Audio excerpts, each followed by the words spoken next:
Bismillahirrahmanirrahim. Izinkan saya mulakan dengan serangkap pantun. Boleh, Doktor? Okey, boleh, tapi tak pandai nak jawab lah. Tak berbalas, tak apa, Doktor. Melati kuntum, tumbuh melata, sayang merebah di pohon cemara.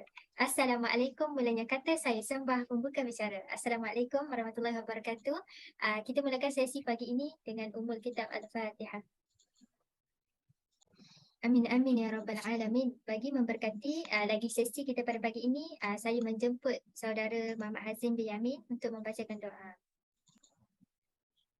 أعوذ بالله من الشيطان الرجيم بسم الله الرحمن الرحيم اللهم افتح علينا حكمتك وانشر علينا من خزائن رحمتك يا أرحم الراحمين ربنا اشرح لنا صدورنا ويسر لنا أمورنا واحلل عقدة من ألسنتنا يفقهوا أقوالنا صلى الله عليه وسلم محمد وعلى آله وصحبه وسلم الحمد لله رب العالمين. Amin amin ya rabbal alamin. Alhamdulillah selesai bacaan doa. Sebelum kita mulakan sesi, saya akan memperkenalkan diri saya terlebih dahulu. Saya Anissa Alina binti Abdullah, selaku insyaAllah moderator pada hari ini. Seterusnya rakan-rakan seperjuangan. Saya Muhammad Hazim bin Yamin. Saya Nur Syahidah binti Ismail. Dan saya Ummu Wafa.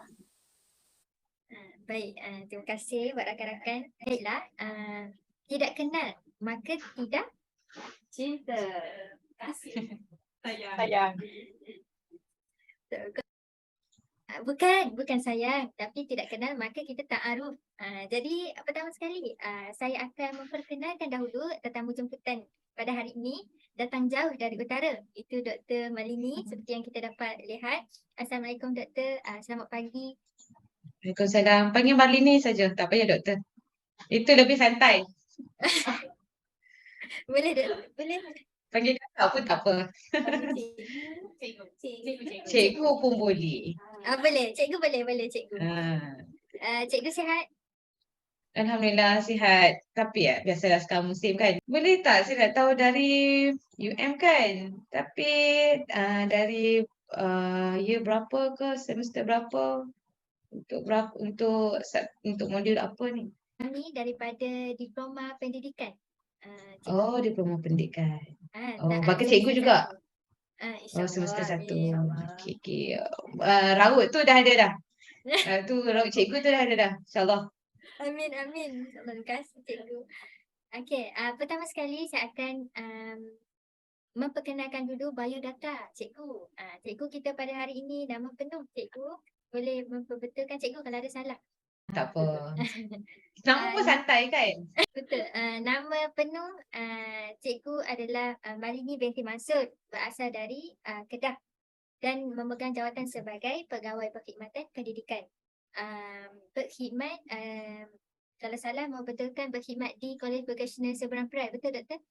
Ya, sekarang di Kolej Vocasional Seberang Perai. Betul. Sebelum ini berkhidmat di Kolej Vocasional Balik Pulau. Ya, betul. Dah berpindah dari sana dah. Dan untuk pengetahuan semua, cikgu telah berada dalam dunia perkhidmatan pendidikan selama 5 tahun. Seterusnya, cikgu merupakan lepasan Doktor Falsafah Pendidikan, Teknik dan Vokasional di UTHM. Ya, betul di UTHM. Sebab saya terjumpa satu tesis di internet, keberkesanan penggunaan edubase dalam kalangan pelanggan teknikal yang membezakan kognitif, afektif dan psikomotor di Politeknik Malaysia. Tadi tertype Dr. Malini binti Mansur terkeluar terus tesis. Oh, alamak. Alamak. Itu tesis dari saya dululah. Seterusnya sarjana pendidikan teknik dan vokasional. Seterusnya sarjana muda kejuruteraan elektronik dan akhir sekali adalah diploma kejuruteraan elektronik. Manakala pencapaian cikgu untuk pengetahuan semua, pingat Gangsa Pertandingan Reka Cipta Inovasi Nasional 2019, pingat Perak Pertandingan Inovasi PRIN 2021 dan juga cikgu adalah penyaras induk Pertandingan Kajian Tindakan Peringkat Zon Pulau Pinang. Ya, betul. Untuk pengetahuan doktor, kalau kita pagi ni santai-santai lah. Boleh Ya, doktor, saya kata nak santai. Biasa cikgu. Tak apa, panggil mana-mana pun boleh. Tapi saya lebih suka kalau tak panggil doktor lah. Bila kita panggil doktor tu dia macam ada satu gap. Kita macam susah sikit nak bermesra kan? Okey cikgu, boleh insyaAllah. Kalau ada terlepas tu tak apa, saya faham. Sebab dah biasa kan? Kat saya biasa. Okey. Tanpa membuang masa lagi, saya terus kepada soalan pertama lah, boleh? InsyaAllah cikgu. Boleh tak saya nak tanya dulu? Sebenarnya assignment ni untuk kursus apa? Tugasan ni daripada subjek instructional curriculum. Instructional Okey. curriculum. Jadi salah satulah kiranya dia tugasan-tugasan antara salah satunya untuk buat satu talk sembang santai ni bersama tetamu pilihan lah, tetamu jemputan masing-masing. Wah, see. Banyak markah tak? Markah Lebih kurang dalam Banyak tak? 10% jugalah cikgu. 10%. Okay, dan 10% you put all the effort tu kira saya rasa berbaloi lah kalau 10% tu. Okay, kita boleh start lah. Jadi terus kepada soalan yang pertama, bolehkah cikgu menceritakan sedikit tentang college vocational dan pengalaman mengajar di college vocational? Dipersilakan cikgu. Okay, bismillahirrahmanirrahim. So pertama kali saya diinterview macam ni, agak nervous. Okay, saya cuba akan menjawab sebaik mungkin lah berdasarkan pengetahuan saya. Okay, college vocational ni ada satu institusi pendidikan lah kita panggil kan. Yang mana dia menawarkan kemahiran-kemahiran yang tertentu yang ditawarkan pada setiap KV lah. Bergantung kepada program apa yang ditawarkan di KV, di setiap KV. Sebab setiap KV ni dia tak sama. Dia punya program dia yang ditawarkan. Ada KV yang ditawarkan elektronik, ada KV yang dia tawarkan pertanian, ada yang tawarkan pemesinan dan lain-lain lagi lah. Jadi di sini pelajar ni dia akan didedahkan dengan teknikal. Maksudnya bidang-bidang teknikal yang dia ikuti lah. Kemudian sebenarnya KB ni dia dah dinaik taraf. Sebelum ni dia sekolah menengah vocational. Kemudian dia bertukar kepada sekolah menengah teknik. Kemudian dan dinaik taraf kepada college vocational lah. Okay. Apa jadi yang kedua? Dah lupa pula. Keistimewaan college vocational. Okey, keistimewaan college vocational ni saya apa yang saya ceritakan ni kita melihat kepada level sekolah lah sebab KV ni masih di bawah KPM. Jadi untuk KV ni dia dah semasa kita panggil sini pun pelajar jugalah, macam pelajar sekolah lah. Jadi pelajar sekolah ni dia didedahkan dengan acuan IPT, macam acuan college kan. Jadi macam di IPT dia dah ada untuk carry marks, untuk carry mark dan juga untuk final exam kan. So yang ni kita mengambil acuan yang sama lah, kita ikut acuan yang sama. Jadi pelajar kalau di college vocational ni biasanya lah secara general akan ada 40 untuk final exam dan ada 60% untuk carry marks lah. Jadi bila pelajar ni masuk ke sini, pertama sekali semester pertama pun mereka dah didedahkan dengan peratusan pentaksiran macam itulah. Biasanya 40-60 lah. Jadi kalau di bidang teknikal macam tu. Tapi kalau di bidang akademik, sebab di college vocational pelajar ni dia perlu belajar, baik bidang akademik pun perlu belajar, bidang teknikal pun perlu belajar juga. Kalau akademik macam biasalah ada matematik, ada bahasa Melayu, bahasa Inggeris. Yang tu memang mereka akan ada final exam lah yang tu. Kalau bahagian vocational ataupun kita panggil bahagian teknikal, mereka ni akan ada final exam serentak satu Malaysia lah. Semua KV ni dia akan jalankan secara serentak lah.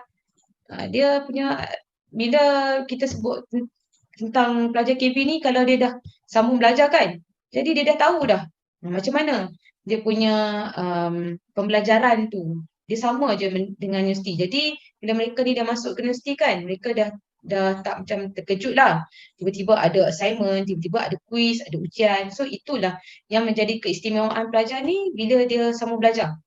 Okey, yang satu keistimewaan lain pula, bila dia bila dia pergi bekerja kan. So bila bekerja tu dia dah sedikit sebanyak walaupun bukan 100% lah. Dia akan tahu dah basic apa yang basic kepada pengetahuan masa dia bekerja. So let's say dia kerja dalam bidang elektrik. Jadi dia akan ada sedikit lah tahu tentang electrical tu macam mana. Kalau dia bekerja dalam bidang pempastrian kan, mungkin dulu dia belajar dekat college KB yang ada bidang pastry, so dia dah ada basic tu dah. Yang mana basic tu yang akan membantu dia untuk dia buka kedai ke, untuk dia buat sendiri ke. Dan satu lagi ke bidang keusahawanan lah, sebab KB ni dia ada 3 aim dia. Yang pertama untuk kita pasarkan pelajar ni ke industri. Yang kedua untuk sambung belajar. Dan yang ketiga untuk jadi usahawan lah. Jadi bila seorang tu, pelajar tu dia dah mahir dekat KB ni, masa dia belajar kan. Jadi mudahlah untuk dia nak jadi usahawan. Mungkin di luar sana, lepas habis dia belajar di sini, mungkin dia kena pergi satu kursus untuk jadi usahawan. Then dia akan blend dengan dia punya pengetahuan yang dia dah belajar dekat sini. Let's say dia buat kek ke kat sini, mungkin dulu dia masuk bidang bakery, so dia dah ada pengetahuan untuk dia baking cake, contoh kan.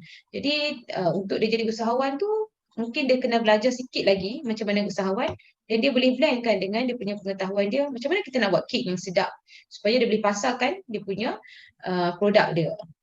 Itu yang keistimewaannya lah. Kalau kita compare dengan yang sekolah biasa, yang sekolah biasa ni dia biasanya dia akan belajar banyak teori saja kan. Banyak teori dan amali dia kurang lah. Dia tak lebih fokus. Kalau dekat KV ni kita dah boleh fokus apa yang kita nak. Maksudnya bila kita tingkatan 3 tu, form 3 kita dah tahu apa cita-cita kita. So masa kita masuk ke form 4, kita dah boleh fokus kan. Let's say kita nak jadi baker kan. So kita pergilah KV yang ada bidang bakery. Kalau kita nak minat kita menjahit, so kita pergi KV yang ada program untuk mereka fashion. Kalau dia nak jadi seorang technician contoh, dia pergilah kepada electrical ke mechanical ke. So yang akan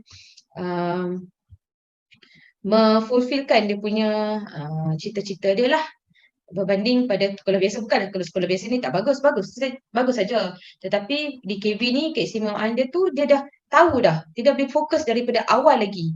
Dia punya cita-cita dia tu, apa yang dia perlu buat, step seterusnya tu macam mana. Dan satu lagi keistimewaan KB ni, kita belajar macam IPT kan, satu semester dah habis, sambung semester lain dengan kursus yang lain pula. So kalau dekat sekolah, kita diberi tempoh 1 tahun untuk kita belajar. Yang mana 1 tahun tu kita memerlukan konten yang begitu banyak lah untuk kita masukkan dalam 1 tahun. Tapi dia kalau macam dekat KB ni, habis belajar 14 minggu, habis. Dan sambung yang lain pula. Tapi dia saling berkaitan lah. Tapi kan cikgu, dia kiranya KV ni ada, dia ikut semester jugalah, by semester macam universiti. Ya, dia ikut semester juga. Dia dapat 1 semester, kemudian kita dapat pointer kan, dapat result. Dan semester depan dapat result lagi. Dia macam universiti jugalah. Okay, ada soalan lagi tu? Ada. Nak sikit. Boleh. Macam mana proses peperiksaan, kiranya proses peperiksaan di College Vocational tadi tu lah, mengikut bila 14 minggu, seterusnya ada sesi peperiksaan lepas tu. Dia lepas minggu ke-14, kemudian dia akan diberi 1 minggu untuk study week. Dan lepas minggu study week dan 1 minggu tu, pelajar ni dia akan mula jawab exam lah, mengikut pada dia punya jadual dia. Tu jadual-jadual tu sebelum ni kita buat secara serentak satu Malaysia. Tetapi disebabkan lepas pandemik hari tu kan, jadi kita sekarang ni kita buat nama dia peperiksaan peperiksaan akhir khas. Maknanya soalan semua satu Malaysia sama, tetapi maksudnya tarikhnya tu ditetapkan oleh KB masing-masing. Soalan yang sama. Biasanya KB diberi masa dalam 1 bulan untuk kita jalankan peperiksaan semua khusus pada semester tu lah. Kalau CJ, kira kalau sekolah biasa CJ Pelajaran Malaysia SPM.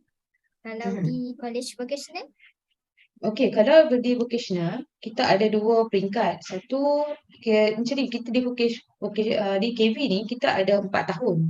4 tahun pengajian, yang mana 2 tahun adalah untuk CJ Vocational Malaysia. Yang mana CJ Vocational Malaysia ni, dia diberi sekali dengan CJ Kemahiran Malaysia. CJ Kemahiran Malaysia ni, apabila pelajar berada di tahun 2, maksudnya 2 SBM, kita panggil 2 SBM, 2 CJ Vocational Malaysia, mereka akan ada satu peperiksaan. Yang peperiksaan ni akan memberikan SKM tahap 3. SKM tahap 2. 2 ke 3? Tahap 3, SKM tahap 3. Jadi dululah sebelum ni, bila pelajar ni naik ke DBM, 1 DBM, dia macam ni, 4 tahun pengajian. Pengajian yang pertama, tahun pertama kita panggil 1 SBM. Yang tahun kedua 2 SBM. Yang ketiga 1 DBM. Sebab tahun ketiga ni pelajar akan naik ke DBM dah. Diploma Vocational Malaysia. Jadi kita panggil 1 DBM dan final year kita panggil 2 DBM lah. Dulu ada 1 DBM kita tawarkan SKM tahap 4. Tapi sekarang dah digugurkan, kira-kira 2 tahun yang lalu lah. Dah digugurkan, jadi pelajar cuma dapat SKM tu tahap 3 sajalah pada tahun yang kedua. Apa lagi? Kemudian pelajar cikgu, ni, ya. Okey, macam tadi kan cikgu ada cakap pasal yang SKM dengan yang VBM kan. Kiranya pelajar kena completekan level-level peperiksaan tu barulah dia boleh dapat satu macam pengiktirafan sijil vocational ke macam tu ke maksudnya? Okey, dia macam ni, bila pelajar tu dia 2 tahun dia untuk SBM dan dia diberikan dengan sijil SKM tahap 3. SBM ni pun dia ada peperiksaan dia juga untuk melayakkan dia sambung ke DBM. Jadi kalau dia tak layak untuk sambung, contohlah dia macam kita lah kan, kita dekat universiti dulu kita ada subjek yang fail, maksudnya mata kredit dia tu tak cukup untuk melayakkan dia masuk ke DBM. Jadi pelajar ni dia cuma akan dapat 2 sijil saja. Satu SBM dan satu lagi SKM. Jadi dia tak dapat sijil DBM lah. Kalau dia layak untuk naik ke DBM dan berjaya habiskan 2 tahun peringkat diploma, jadi dia keluar dia akan dapat SKM 3 dan juga DBM lah, sijil DBM. Yang mana DBM tu akan melayakkan dia untuk sambung belajar nantilah. Kalau SBM dia tak layak untuk masuk universiti. Soalan kedua, cikgu, pada pendapat cikgu, adakah pelajar lepasan qualification dia menyumbang kepada keperluan negara pada masa akan datang? Pendapat saya ialah sebab kita memang target kuliah vocational untuk kita pasangkan dia sebagai pekerja separa mahir. Jadi pekerja separa mahir ni dia punya level dia sampai dekat juruteknik lah yang kita tawarkan lah. Jadi bila dia dah pergi bekerja, nanti dia akan boleh sambung lah lagi ke level-level yang seterusnya. Mungkin dia akan jadi engineer, dia akan jadi supervisor dan sebagainya lah. Jadi dia sebab sekarang ni kita banyak import pekerja-pekerja asing kita kan masuk ke sini dan kita kalau boleh kita tak nak dah benda tu berlaku. Mungkin berlaku tapi kita nak mengurangkan keadaan itu. Jadi kita kuliah vocational yang akan supply pelajar-pelajar ni untuk jadi pekerja separa mahir lah. Apa yang saya dapat simpulkan, jadi kiranya kalau dia ambil bidang elektrik, elektronik, jadi bidang-bidang tu dia boleh terus sambung lah pekerjaan dalam bidang elektronik. Ya betul, dia boleh sambung. Perkimpalan pun sama juga, dia akan boleh sambung dengan perkimpalan yang berkaitan dengan perkimpalan lah. Maksudnya kalau dah tamat je college vocational, dah tamat sekolah, maksudnya pelajar tu dah ada diploma ke? Ya, dia dah ada diploma. Dia ada diploma. Sekiranya daripada SBM, CJ Vocational Malaysia tu dia boleh sambung ke DBM dan habis pada dia tahun yang kelima tu dia ada OJT macam LI lah. Kalau dekat universiti sebut LI. Kita sini sebut OJT, on the job training kan. So jadi dia akan lepas habis OJT dia akan dapat diploma lah. Diploma dia panggil Diploma Vocational Malaysia. Soalan terakhir cikgu. Adakah perkembangan pendidikan teknikal ni diketahui dan apa orang panggil macam masyarakat tahu berkaitan pendidikan teknikal ni? Pada pandangan saya, sejak saya belajar dulu lagi, kita dah tahu dah perkembangan teknikal, especially KB ni. Sebab KB ni dah lama kan. Jadi kalau kita tengok dalam media masa sekarang ni pun memang banyak artikel-artikel yang dikeluarkan untuk bagi pengetahuan dan info pada masyarakat, especially ibu bapa lah. Sebab ibu bapa ni dia ada mission pada anak-anak dia. Dia tengok kebolehan anak dia ni macam mana, ke arah mana, ke kecenderungan anak dia. Jadi dia akan mungkin sebab dia berlaku di sini, ada setengah ibu bapa, student saya sendiri pun ibu bapa dia yang nak anak dia datang ke sini untuk masuk program ni. Sedangkan anak dia tak suka belajar. Tapi bila kita tengok tu maksudnya ibu bapa ni dia dah ada pengetahuan tentang KB ni. Jadi mungkin pada saya lah media masa ni dia tak boleh stop. Tahun ni dia contohnya dia keluarkan dalam 2-3 artikel tentang KB. Dia tak boleh stop. So dia kena continuous lah. Tahun depan mungkin dia boleh keluarkan artikel pasal KB ataupun dalam berita sekalipun dia boleh ceritakanlah tentang KB ni. Di mana macam mana KB ni kan suasananya tu macam mana supaya masyarakat yang biasalah kadang ibu bapa ni ada certain thing, certain time dia tahu. Ada certain time tu dia tak tahu. Kan jadi pada saya masyarakat sekarang ni memang ramai dah tahulah tentang KB. Sebab kalau ikutkan memang sebenarnya pendidikan teknikal ni, maksudnya kalau vocational, dia menarik macam yang cikgu sebut tadi, dia terus nampak. Dia belajar apa, dia nak sambung apa, dia nak jadi apa, kerja dia macam mana. Jadi dia lagi tersusun. Ya, dia lagi tersusun lah sebab dia dah boleh susun rentak dia daripada awal. Jadi dia cuma fokus dia punya perkembangan pengetahuan dia tu macam mana. Sebab dia nak luaskan pengetahuan dia level tu saja ke ataupun tambah lagi ke. So itu pada dia lah. Tapi dia punya flow tu dah ada dah. Sebenarnya itu yang penting, nampak flow tu kan cikgu. Ya, flow tu dia dah tahu dah daripada dia muda remaja lagi kan, ke arah mana yang dia nak pergi. Seterusnya selesai sesi perkongsian daripada cikgu, saya buka kepada sahabat-sahabat saya yang ingin bertanya dan kepada siapa yang ingin tanya boleh on mic. Saya nak tanya pada Cikgu Malini, apa pendapat boleh tak Doktor terangkan sikit apa yang cabaran yang cikgu bagi yang cikgu hadapi sewaktu mengajar? Sepanjang pengalaman cikgu mengajar, apa cabaran? Kadang-kadang kita perlukan satu bahan. Bahan tu kita tak boleh bawa masuk ke sini sebab bahan mungkin macam kami ada transformer. Contoh macam saya mengajar electrical kan. Jadi kami ada transformer, banyak jenis transformer. Jadi kadang-kadang bahan pun menjadi satu cabaran lah untuk kita nak tunjuk pada student-student kita. Tetapi bila kita tak ada bahan yang real, kita boleh je sekarang banyak YouTube kan. Banyak gambar, kita boleh tunjuklah dekat student-student kita walaupun kita tak ada bahan tu secara real. So that dia nanti dia bekerja dalam mungkin berkaitan dengan kursus yang kita mengajar tu, at least dia tahulah sikit lah. Yang lain tu biasalah anak murid kadang ada fokus, ada tak fokus tu biasalah. Tapi yang pada saya merasakan yang itu saja, yang itulah cabaran utama lah. Dan satu lagi kita nak macam saya mengajar diploma, jadi kita nak pelajar tu dia nak mantapkan dia punya skill dia bercakap. Itu yang cabaran juga pada saya lah, sebab pelajar-pelajar ni dia daripada bukan pelajar yang high level punya kan, tapi kita nak bina dia punya skill untuk dia bercakap, dia punya teamwork dia, itu yang kita nak supaya nanti bila dia bekerja dia dah biasa dah macam tu.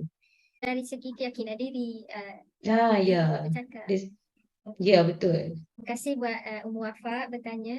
Jadi baiklah, memandangkan masa mencemburui kita. Terima kasih Cikgu Malini sudi menjadi tetamu jemputan hari ini. Dan macam mana terima kasih sangat sudi meluangkan masa. Walaupun masa sangat padat baru lepas bersyarat ya Cikgu. Terima kasih sangat sedikit sebanyak. Sebenarnya Cikgu banyak sangat bantu. Bukan sedikit ni, memang banyak sangat bantu kami semualah untuk selesaikan tugasan kami. Terima kasih Cikgu. Sama-sama, sikit je tu. Contohlah kalau ada lebih masa lagi kan, mungkin banyak lagi yang kita boleh kongsikan lah. Yang ni sangat sikit. Kalau kata kuku tu hujung kuku pun tak ada lah. Habuk je sikit-sikit je. Okey. Izinkan saya cikgu. Silakan. Bunga seroja di atas para jatuh ditimpa buah berangan. Andai kata tersilap bicara, kemaafan jua kami pohonkan. Jadi sebarang tersilap kata terlanjur bicara, mohon maaf dari pihak kami semua. Terima kasih buat cikgu sudi meluangkan masa. Saya pun nak ucap terima kasih. Interview saya, nervous tak habis lagi. Tak pernah kena interview kan, rasa macam masuk kerja ramainya panel-panel ni. Terima kasih banyak cikgu. Sama-sama. Terima kasih interview saya, luangkan masa dengan Sama-sama, saya. cikgu. Kita tutup sesi kita hari ini dengan tasbih kifarah dan suratul As. Subhanallah.